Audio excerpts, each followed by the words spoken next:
Assalamu alaikum dear viewers. Welcome to Learning Prism.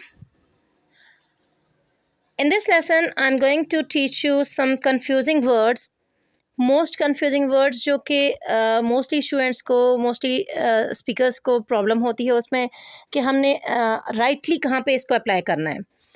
आज हम इतने अच्छे से इसको इंशाल्लाह डिस्कशन करेंगे कि इंशाल्लाह इस लेसन के बाद इस को सुनने के बाद आपको इसमें प्रॉब्लम नहीं होगी कि कहाँ हमने ये just like hair and lesson. Hair आपने कहाँ लगाना है और लिसनिंग का आपने कहाँ लगाना है और इसमें फ़र्क क्या है। देन और देन या इट और इट्स, एक्सेप्ट एंड एक्सेप्ट, बहुत से ऐसे वर्ड्स हैं इंग्लिश में जो कि अप्लाई करते वक्त हमें बहुत प्रॉब्लम होती है कि हम कौन से वाला वर्ड लगाएंगे। बाज़ के स्पेलिंग सेम है, बाज़ की प्रोनंसिएशन सेम है, लेकिन उसमें जब एप्लीकेबल टाइम होता है तो उस वक्त अप्लाई करने का टाइम होता है तो उस वक्त हमें थोड़ी सी प्रॉब्लम हो जाती है। इंशाल्लाह आज के बाद इस लेसन को सुनने के बाद आपको इंशाल्लाह कोई प्रॉब्लम नहीं होगी। यस डियर स्टूडेंट्स, आज हम सबसे पहला वर्ड एक्सेप्ट एंड एक्सेप्ट को लेते हैं। इसमें प्रोनंसिएशन में थोड़ा सा देखें, स्टार्टिंग जो साउंड है वो एक्सेप्ट एंड एक्सेप्ट, सो इसमें थोड़ा सा डिफरेंस है।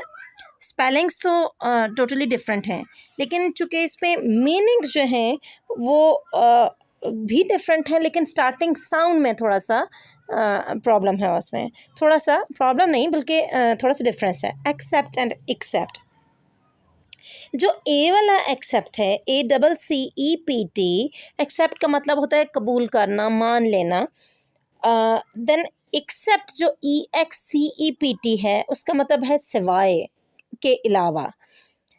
देखें अब ये एक सेंटेंस जैसे मैंने पहले लिखा, the changes in his personality are hard to accept or accept।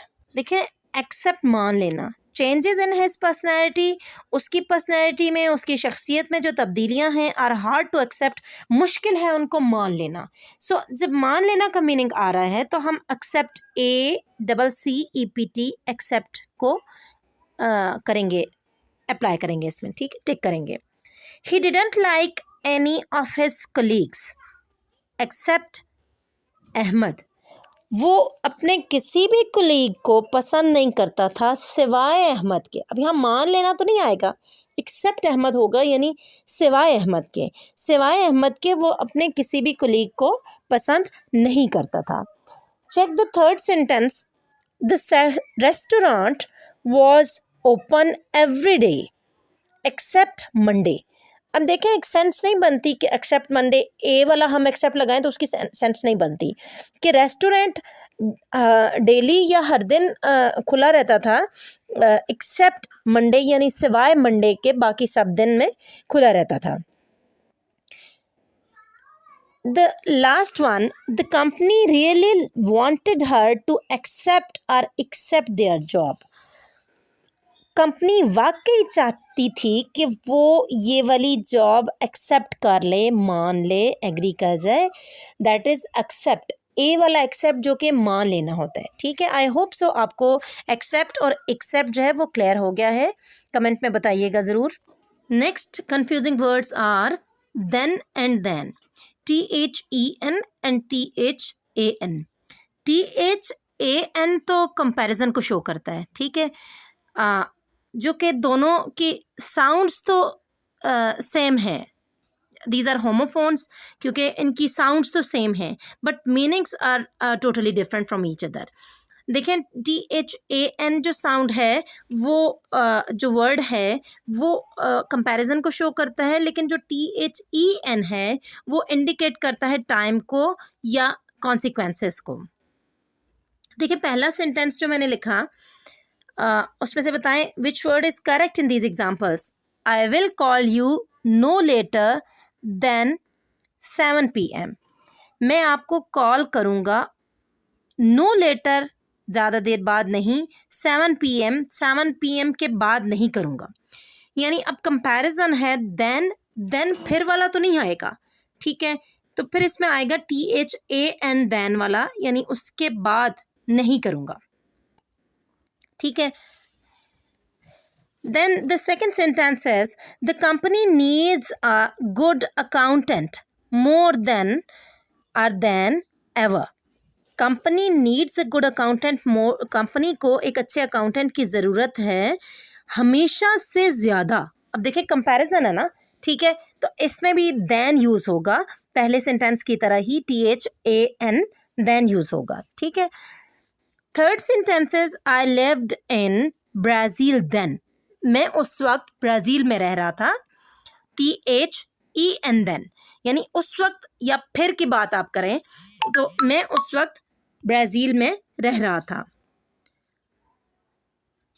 देखिए अब देन हम यूज़ करते हुए इस चीज़ को हम अगर जहन में रखेंगे कि देन जो है वो फिर या तब के मानों में यूज़ होता है, तो फिर तो ठीक है.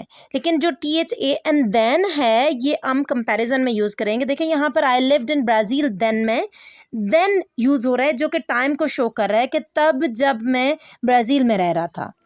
लास्ट सेंटेंस देखें, we'll have to wait until then, हमने उस वक्त तक वेट करना है. हम ऐसे यूँ भी यूज़ कर सकते हैं, I will come to your home then we'll go to market, ठीक है, फिर हम मार्केट जाएंगे, तो उसमें भी THEN देन यूज़ होगा. देखिए आप जो कंफ्यूजिंग वर्ड्स हैं वो इट्स एंड इट्स हैं. इसमें प्रोनाउंसिएशन तो सेम है, they are pronounce same, but there is big difference in meanings. देखिए जो है ITS विदाउट कॉन्ट्रैक्शन, देखिए ITS जो इट्स लिखा हुआ है पहले लिखा है मैंने, देखिए उसमें वो पोजेसिव फॉर्म ऑफ इट है, यानी उसकी मलकियत को शो करता है, किसी चीज़ की मलकियत को, किसी चीज़ की बिलोंगिंग को शो करता है.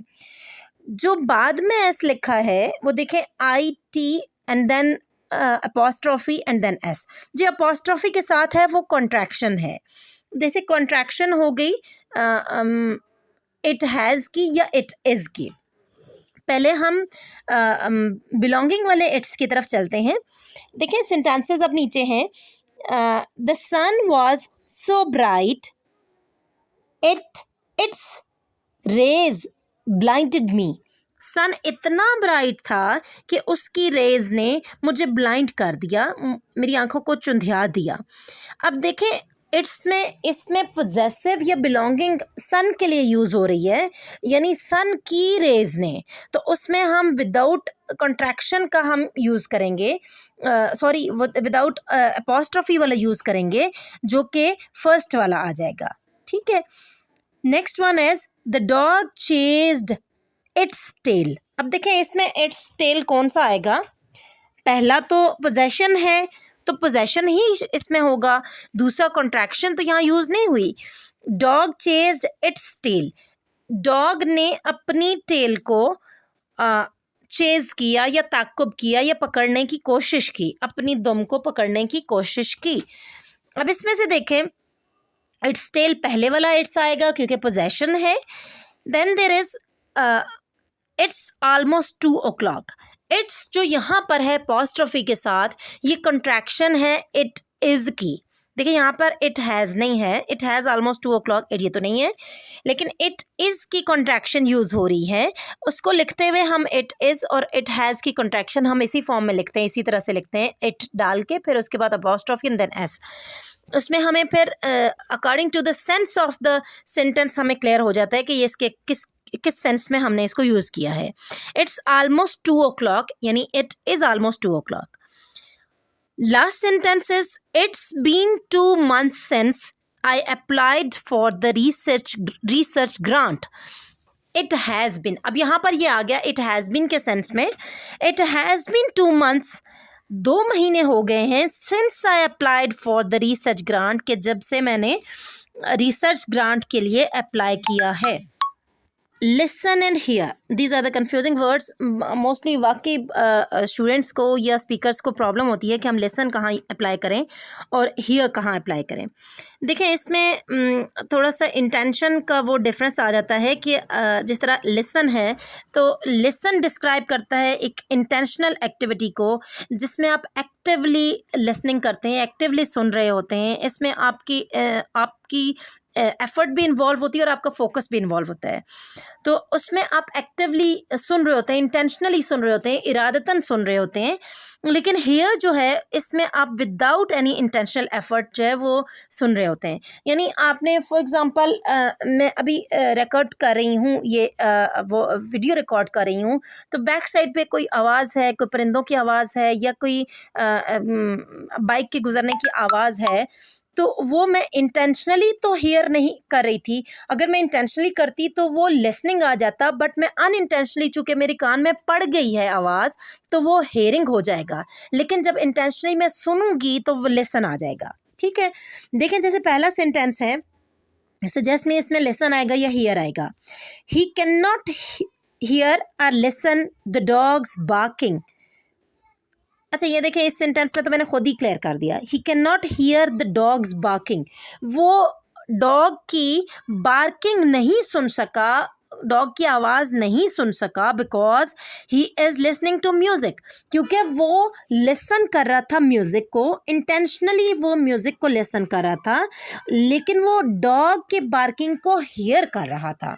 यानी अनइंटेंशनली डॉग के बार्किंग उसके कान में पड़ गई, लेकिन वो इंटेंशनली म्यूजिक को लिसन कर रहा था।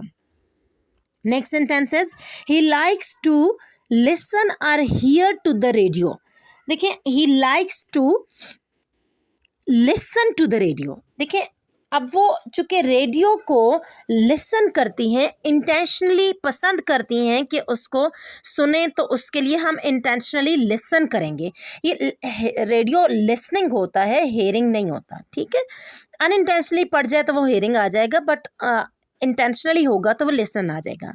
I can hear a noise. Noise को आप इंटेंशनली नहीं कर रहे तो आप इसके लिए हियर यूज़ करेंगे। आर यू लिसनिंग मी, कि आप मुझे क्या सुन रहे हैं। आप जब ये वीडियो सुन रहे हैं तो आप अटेंशन के साथ सुन रहे हैं ना, लिसनिंग कर रहे हैं, मीन्स आपका एफर्ट भी, आपका फोकस भी, आप एक्टिव हैं mentally and physically as well. तो आप जब एक्टिव होके सुन रहे हैं तो वो लिसनिंग है, और अगर अनइंटेंशनली कर रहे हैं तो वो हेयरिंग है। The last words that are confusing and I want to share it with you are see, look and watch. देखिए, तीनों का मतलब देखना होता है, लेकिन इसको हम किस तरह डिफ्रेंशिएट कर सकते हैं। जैसे सी है तो देखिए, इसमें इरादा ना हो और कुछ दिख जाए। ठीक है, यानी आप इरादतन नहीं देख रहे लेकिन कुछ दिख जाए तो इसको कहेंगे सी। जैसे आप कहें कि आप घर से बाहर निकले हैं तो किसी को मिले हैं, उसको देख लिया, तो आपका इरादा तो नहीं था लेकिन आप बाहर गए हैं, आपने देख लिया। So in this way we can make a sentence, I went out and saw Ali in the street. मैं बाहर गया और मैंने अली को स्ट्रीट में देखा। यानी इरादा नहीं था लेकिन आपने देख लिया। ठीक है, दिख गया आपको अली। ठीक है, और लुक होता है इरादे के साथ देखना। ठीक है, जैसे आपको टीचर कहें look at the board, board पे देखें, यानी इरादतन देखें, फोकस के साथ, एफर्ट के साथ, अटेंशन के साथ देखें, दैट इज़ लुक। और वाच जो आ जाता है, इसमें इरादा भी आ जाता है, इसमें इंटेंसिटी भी आ जाती है, यानी शिद्दत आ जाती है, और इसमें जो दिखने वाली चीज़ है दैट इज़ फिज़िकली एक्टिव, यानी इरादे के साथ देखना और ज़्यादा शिद्दत से देखना, क्योंकि दिखाई देने वाली जो चीज़ है वो मुतहरिक है या मूविंग है। ठीक है, जैसे आप कहें I watched a film yesterday, मैंने कल एक फ़िल्म देखी, यानी फिल्म में ऑब्जेक्ट्स तो मूविंग थे ना। ठीक है, तो मैंने कल एक फिल्म देखी, तो उसके लिए वॉच यूज़ करेंगे। Hope so all of you have got my point, and if there is any ambiguity, कोई कन्फ्यूजन है, कोई अभी भी कोई कॉन्सेप्ट क्लियर नहीं है, तो kindly do comment it, and thank you so much. अल्लाह हाफ़िज़।